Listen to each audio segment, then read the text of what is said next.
Somebody is trying to silence me. I was sexually assaulted by a well-known basketball coach at River Rouge High School, and let me tell you all this. I have met with the lawyer. I've told the lawyer everything. The lawyer came up with the affidavit. Even went as far as sending them out to the parties. It doesn't even matter who, to the parties. And guess what, y'all? I can't hear back from the lawyer. I've called the lawyer, I've emailed the lawyer, and guess what? Still haven't got no contact. So now I'm taking matters into my own hands. I'm coming on my TikTok platform because I know this is where I will get the most support from genuine people. So if you would like to hear more about it, comment for a part 2 on how I was sexually assaulted by a basketball coach who I thought I could trust. This happened in 2017, which was my junior year in high school. I don't even really know how to explain this because still looking back on it, I'm still confused as to why this has happened to me. So for those of you that don't know, I was a star player at my high school, and my goal was to play for a Division I college. Within the program at River Rouge High School, it wasn't so great for the girls. So for myself, I tried to catch up on my skilling, my IQ for the game, and just perfecting my craft all around.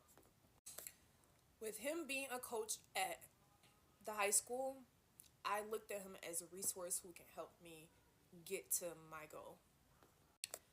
Over the time, he was doing exactly that. We were having morning workouts. I was able to practice with the boys. Even after practice with the boys, we were doing one-on-one drills where he helped me with my handling. He would help me with my skill set. He would help me with whatever I needed to help with to get me to that level. One particular weekend, we had worked out, and then I ended up going back to his house because we were going to a college game that very next day. At the house, everything was cool. I was cool with his family. They treated me like family, so I didn't think anything of it. That next day, we went to the basketball game. After the basketball game, we went back to his house. We were getting ready to eat. You know, we be lounging around the house. Like I said before, I looked at his family as if they were my family. They were good people, so I didn't think anything of it. That next morning, I woke up with my boob in his mouth. When I opened my eyes, I seen that my boob was in his mouth, and I froze up completely. I didn't know what to do. I didn't know if I was to move, so I just sat there completely uncomfortable. He proceeded to tell me that he wanted to see how my taste and if he can touch it. I told him no. He then proceeded to ask me if I was uncomfortable. I quickly told him yes, because I was. After he realized that I was completely uncomfortable, he left the room, and I just closed the door and gathered my things because I needed to leave immediately. Him and his family, they drove me home, and I just couldn't be more happier to be at home. When I get home, I immediately just run in my room and flop on my bed and started crying. Like I was a complete emotional wreck. Now, mind y'all, the school year is still going, so I still have to go to school. That next day at school, I don't remember anything but hearing about these rumors with me and him having sex. Now, if you know, I've never been fast. I've never talked to anyone older than me. I have never been that girl. So when I heard this rumor, I completely tried to get ahead of it because I knew what was the truth. After trying to speak out on the situation, no one really hurt me or really did anything. The whole school system knew. Never did nothing. I believe he still worked there for a couple of months um, before he resigned. So this is why I am upset with River Rouge School District. I am a product of River Rouge, and I feel like they did nothing to fight for me. Now this year, why I'm speaking on this is because these past couple of months it's been on my mind heavily because I got to my knowledge that I'm not the only one he's done this to. There was several other young girls coming out with allegations saying that he sexually assaulted them too. When I got word of this, I was happy because for so long I stayed silent, but at a point in time, someone else was able to speak up and speak out. But not too long after, those allegations disappeared. So now I just feel like it's my job, it's my duty to come out and expose this particular coach in this school because they mean no good to kids. When I absolutely mean no good, I mean no good. I have done research on this coach to see if he is still coaching. I wasn't able to find out any information. Didn't find out any information as far as the allegations, what's being said and what's being done. I haven't heard anything. So I just took it upon myself to really jump ahead of everything and just expose everybody.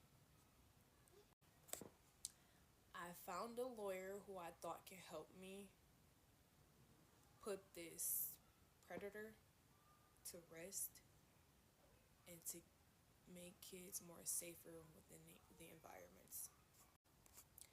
This lawyer asked me every detail that I can ever think of. She even told me that if I found out anything, if I remembered anything, to get back in contact with her and let her know. While I told her everything, she was able to sum up everything in a summit.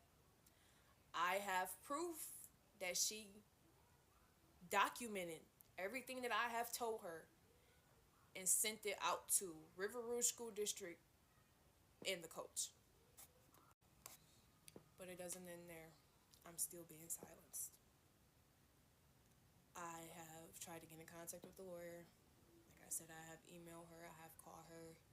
I have even tried to contact people that I knew her, and we all couldn't get in contact with her. So really, my hands are tied with the situation because I have no resources, I have no help, I have no support. So this is another reason why I came to my TikTok platform. I spoke on this because I just want to help victims who've just been sexually assaulted and wasn't able to speak out or speak up. This is very challenging because I'm a mother now and I would lose it if something happened to my son. I'm doing my best to be an advocate and a voice for kids who's been sexually assaulted and who has been silenced. So if you can, I'm just asking for a simple share, repost. I am trying to take this man down along with this school system. And potentially criminal pattern. Honestly, I'm relieved. Mariah Hamill harboring a painful secret for 8 years. Back when she was 16 years old, her trusted basketball coach at River Rouge High School, now 58-year-old Mark White, sexually assaulted her, allegedly at his home with his wife and kids just down the hall. I was asleep and I woke up with him having my chest in his mouth, and I kind of like didn't want to acknowledge that I was up because I didn't want him to like kind of do anything. Like I was kind of shocked at that moment. He persisted, talking about her genitals and fondling her. He noticed that I was completely uncomfortable. Like he asked me, was I uncomfortable? And I straight up told him like no, and I was ready to go. It ended there. Back in 2023, we exposed Mark White after he was let go from Summit Academy in Van Buren Township. Accusations of a sexual relationship with a 13-year-old girl. Investigators told us then there was a significant amount of communication between them, but it never amounted to charges. We learned similar accusations from dozens of teen girls goes back to his days at Renaissance High School in Detroit in the late 90s, then River Rouge High School, where Mariah went. I'm taking matters into my own hands. Mariah went public on TikTok last fall, then to Washtenaw County Sheriff's deputies about the assault. I got a lot of people that came to me and told me that I'm not the only one. A lot of people just wasn't brave enough to tell their story. She says he groomed her, derailing her already troubled life, losing her mom when she was 7 and a strained relationship with her father. She looked at Mark White as a father figure. I feel like if that didn't happen, I would have went and followed my dreams. I would have been on the path that I need to be on to do that. White is charged with 2 counts of criminal sexual conduct and is now out on bond, while other potential victims are still in the shadows. You got to get it out somehow because it's going to eat at you. It's going to change you. It's going to make you become a person that you don't want to become. Now, since our story originally aired a year and a half ago, I've gotten emails, messages, phone calls from alleged victims, but just not ready to come forward. It's been very frustrating, understanding the pain that they've gone with, and these survivors have to come out at their own time. But finally, we have somebody that came forward and charges.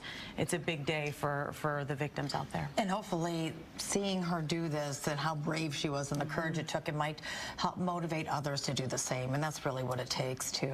Yeah, that's her hope. She really spoke out also just to be a sounding board for anybody else out there.